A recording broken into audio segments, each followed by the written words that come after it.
There are very few things in life that can do it all. Swiss Army knives, duct tape, Ryan Reynolds, but in the car world, there's one car that's been doing it for over 4 decades, and it's this.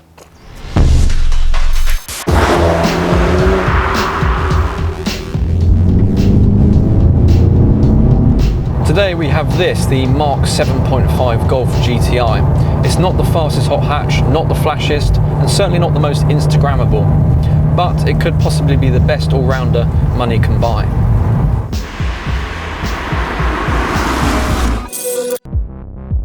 This is the facelifted version of the MK7 Golf GTI. Launched in 2017, tweaked styling, more tech, and more power. Under the bonnet of the Golf, you get a 2-litre turbocharged 4-cylinder engine with 230-ish horsepower. But if you get the performance pack, you also get 245 horsepower. And it will do 0 to 60 in about 6.2 seconds. Transmission-wise, you can either get this car in a 7-speed DSG or a 6-speed manual like this one. And actually it has a golf ball on the gear stick because, you know, the Germans like being funny or something. Ja, das ist fantastisch.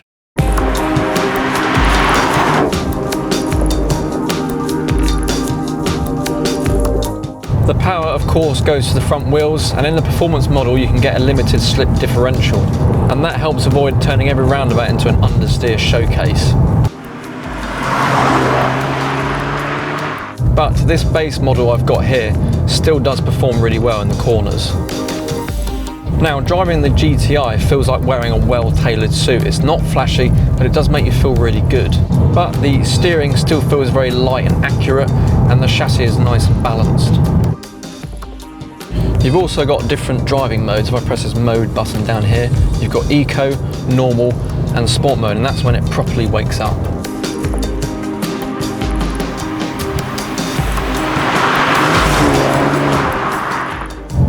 The sound isn't too bad either. You've got a nice mature sort of rumble from the cabin. There's also not too antisocial either. If you do put a pop and bang map on, and then it does get very annoying. But other than that, it's nice.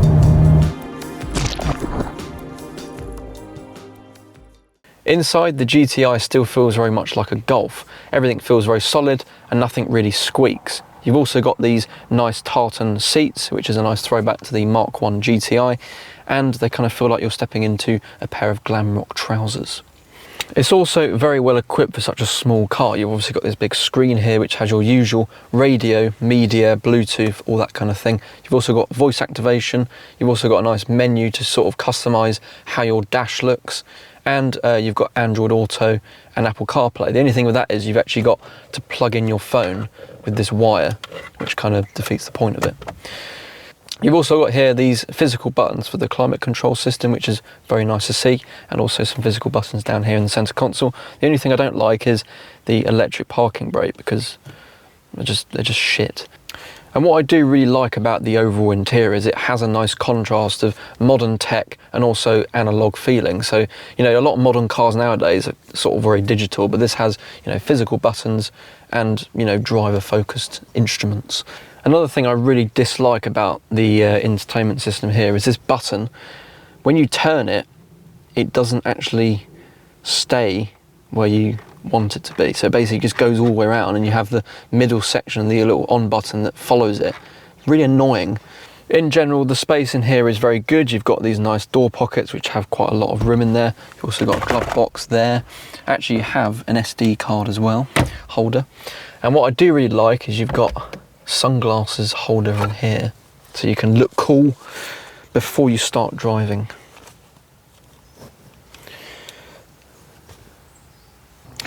As well as the good amount of space in the front, you've also got quite a lot of space in the rear. You can actually fit 3 people in there. So in total, you can fit around 5 people in this car, which is really good actually, considering the size. Also, the boot space is pretty substantial. You've got 380 litres, and that's enough to go for a weekend away, a golf trip, or a nuclear warhead can fit in there. Of course, the Golf GTI isn't the only hot hatch in town. It's up against some stiff competition.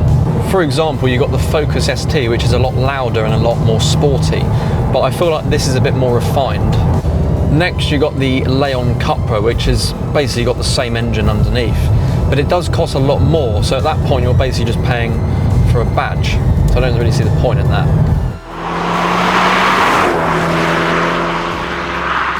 But in my opinion, there's nothing like the way the Golf blends between fun and maturity in one package. And I think compared to the Golf R, this feels a bit more unassuming and grown up, and it's also a lot cheaper to run as well.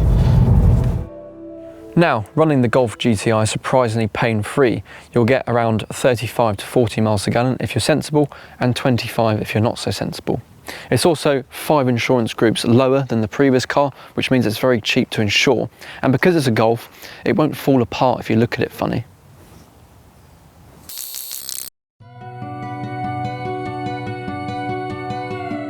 So, is this the ultimate everyday hot hatch money can buy? Honestly, yes. It's not the most exciting or the most powerful or the best value, but it is the most complete. The MK7.5 GTI is mature without being boring, fast without being shouty, and practical without being dull. It's the kind of car you can live with every day and still look forward to driving every time you get in it. And Jeremy Clarkson had one, which proves the point. So there we are. Do you think this is the perfect daily hot hatch? If you do, let us know in the comments, and we'll see you in the next video.